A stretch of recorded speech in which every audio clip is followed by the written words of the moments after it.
I have another movie recommendation. This one's not new either.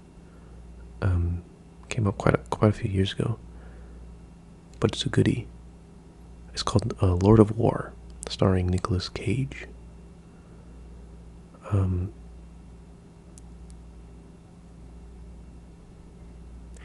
It's based off a true story, very loosely. Pretty much just the idea of it is based off a true story, but it's about, so Nicolas Cage plays Yuri Orlov, who is a Ukrainian moved to America, and he is a arms dealer, obviously illegal arms dealer, for mainly countries in Africa. Though he does dabble in. This was the time is set during the collapse of the Cold War, so he does dabble in the new Russian states as well. But the whole movie actually it starts brilliantly. It zooms in on Nicolas Cage. He turns around and he says along the lines of, I think it's 1 in every 12 people on the planet is armed, and the only question is, how do we arm the other 11? Oh, what a beautiful way to start a movie, because it really sets the scene and really sets really explains the priorities and goals of Nicholas, or I'll call him Yuri, because he's playing Yuri Orlov, but really explains and really shows what the whole movie's going to be about. And the scene where it zooms in on him and he's standing in a battleground, just there's bullets or shell casings everywhere, and there's gunfire in the background, and he's just standing there in a suit smoking a cigarette, as if nothing's the matter.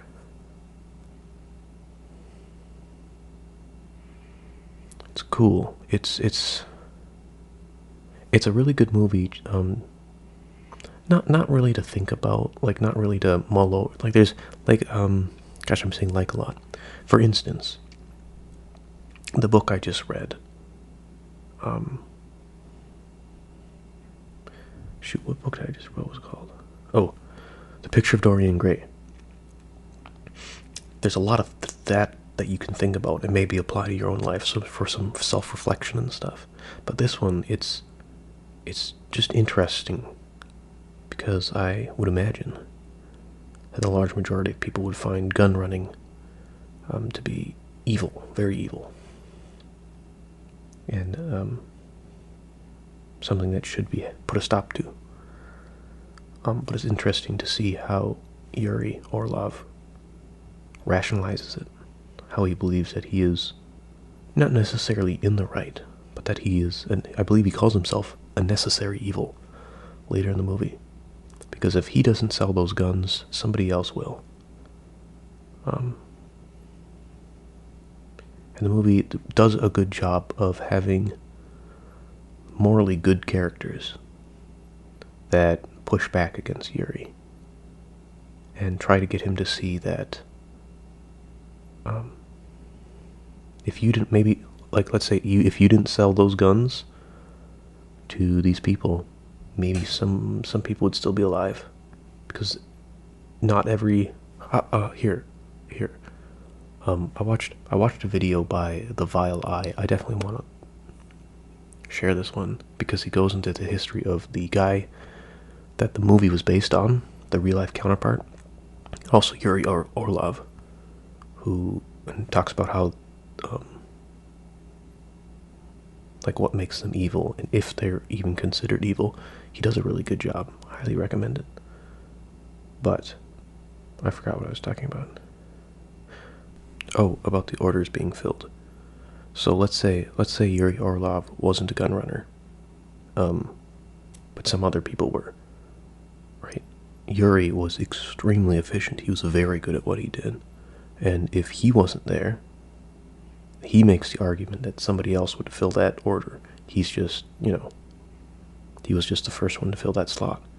But another counter argument to that would be, maybe the other gun runners wouldn't be as efficient. They wouldn't be able to get those guns there, and they wouldn't be able to amass those weapons to commit atrocities just kill people. You know what I mean?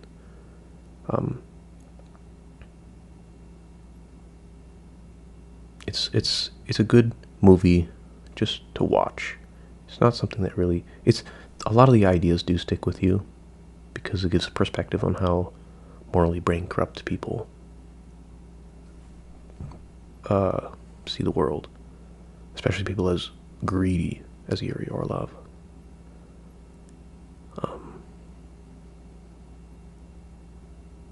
It's a good movie. It's mainly, it's kind of told as a narrative.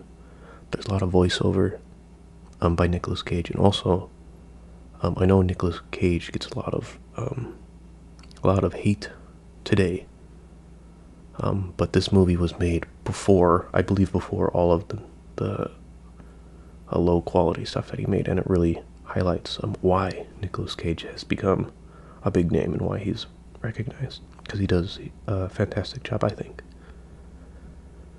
in the movie. Jared Leto's also in it. Not a huge fan of Jared Leto, but he plays Yuri's brother, and he's not in it for too much, but he does have a pretty important part in the movie, and I thought he was fine. I thought he played the part fine.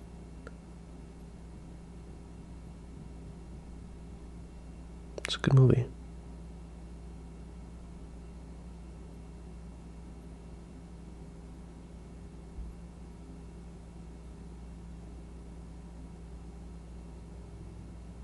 I don't really know what else to say besides give it a watch.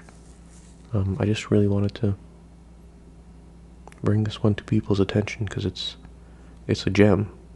It's a great movie. It's also a very adult movie.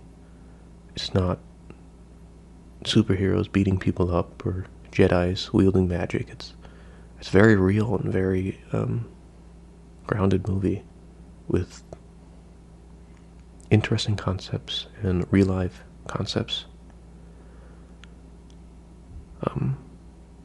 Yeah.